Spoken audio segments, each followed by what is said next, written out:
on, you guys? It's StrangeLuv, and today I wanted to talk about the Face Off playlist in Modern Warfare 3. Now, I've had a little bit of time to get used to this playlist, mostly on 2v2, and I feel like I've had enough time in the game mode to sort of formulate my opinion. So I have to say, I'm really impressed with how the game mode turned out and how the maps are designed. And I feel it was a great idea for them to make maps specifically for Face-Off, especially with the design of Erosion, because to me it's really manageable and it doesn't filter you through a three-way system like how some of the other maps do in multiplayer. And best of all, they made 2 maps free. I think that was a really great decision to try to make maps that are not only designed for a brand new game mode, but to give everybody a chance to play these maps is a really good idea. But I know that not everybody has these maps, either you haven't downloaded it for some reason, or you're a PS3 or a PC user and they haven't given you the maps yet. However, they just released a statement saying that PS3 users are going to get a patch as well as the content drop on June 15th, so you guys will be able to get the new Face-Off maps very soon, in about 2 weeks. Now, since some of you either don't have the maps or haven't had a chance to get used to them yet, I wanted to suggest some best practices for the Face-Off playlist. Now, these best practices could be used in any of the game modes, but I feel that they're absolutely necessary in the Face-Off lists since you're in command of such a small army of people. So, the first thing on my list of best practices is communication. Now, I know this doesn't really apply in 1v1, but in the 2v2 and 3v3 game modes, it is absolutely crucial that you're able to communicate with your teammate, because if you do it effectively, you'll almost always be able to win a match. Now, what does communication really mean? Mostly, communication has to do with callouts. If you're able to call out where the enemy is, then your teammate should be able to pick up the slack and take them out if they killed you, and you should be able to support each other with callouts. So I put together a list of different callouts that you can use specifically in Erosion and Aground because those are the 2 free maps, so more of you should be able to utilize these callouts. So let's start with Erosion.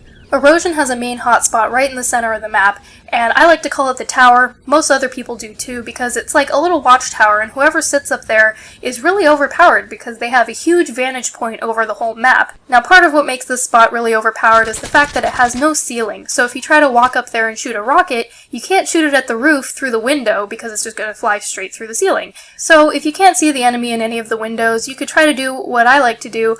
I like to run around and rock out with my rocket out and try to shoot the rocket through the window, hitting the wall behind, and hopefully the splash damage will be enough to kill the enemy depending on where they're standing up there. A lot of the time, though, I do get hit markers depending on where they're standing at the top of the tower. So you could also try throwing a frag or a sticky, because a sticky might actually stick to the wall next to them and kill them. Now, moving on to another hotspot, there is a long hallway on the west side of the map, and this hallway happens to have some really shiny marble floors, so I like to call this building Marble. That's pretty simple enough. Now, in between tower and marble is a bridge, so I like to call this little segue a bridge. It's also a really big hotspot because a lot of people aim straight down from marble through the tower and look all the way to the other spawn on the other side. So just be very aware of these 3 spots. The next callout is on the northern part of the map, and I like to call it the wall, because it's a long brick wall that runs along the entire side. So if you get killed over there, just say, they're at the wall, and your teammates should know where that is. Moving to the east side of the map, there's 2 buildings, one on each corner. One of them is a single-story building up in the northeast, and on the sign it says something something villa, so you can call this the villa, but I like to call it the cottage, because it looks like a little cozy cottage with a fireplace inside. The other building is a 2-story building on the southeast corner of the map, so I like to call it the corner building. You could call this one the 2-story building, and as long as your teammates know that you're not talking about the middle building and you're calling that one tower, everything should be good. There's one more very small room that's south of the tower, but it's connected by a broken bridge, so it's really not connected, I guess. But if you call out broken bridge to your teammates, they should have a pretty good idea of where the enemy is. To the west of the broken bridge leading back into Marble is a little grassy area where a lot of people spawn. I just like to call this area grass, because it's one of the only grassy spots on the whole map, so your team should know pretty much where you're talking about. And finally, one of the only other spots that the enemy could be that's not in one of these callout spots is the swampy marsh area, and you can pretty much use one of these callouts plus saying swamp or marsh, and that should help your teammates figure out what part of the marsh or swamp that the enemy is in. Now, just to recap, the callouts for Erosion are the tower, the bridge, the marble building, the wall, the cottage, the corner building or 2-story, the broken bridge, and the grass, plus the swamps that's all in between.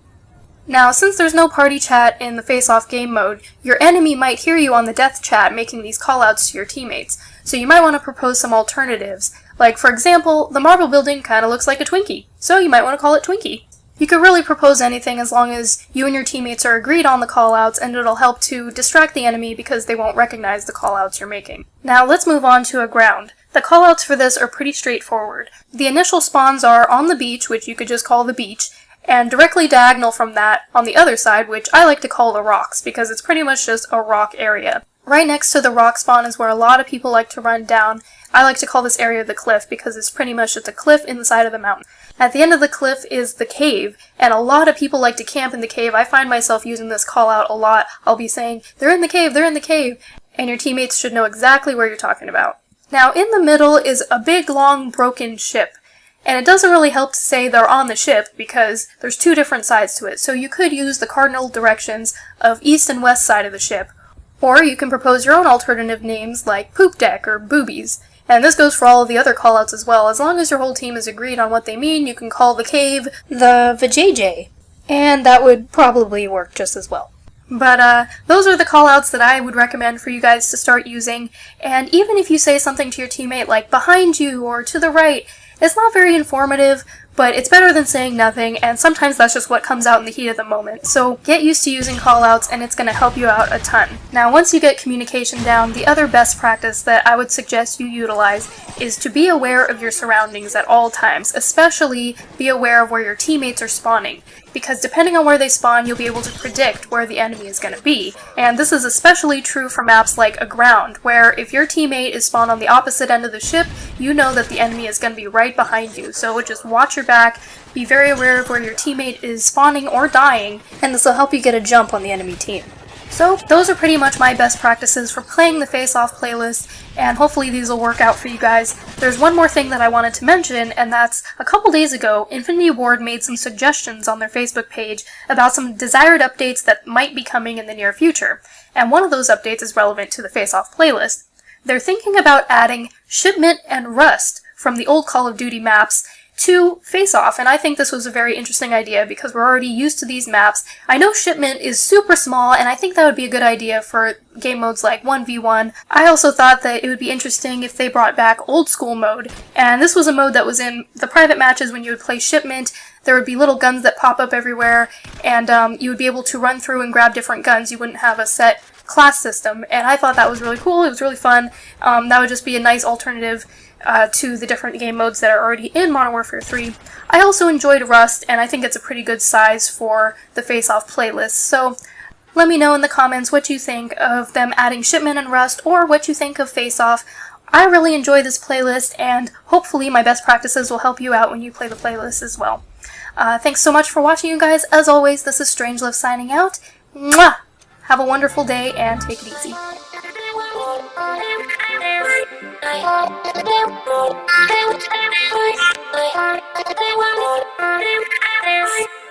Just another wonderful dancing here.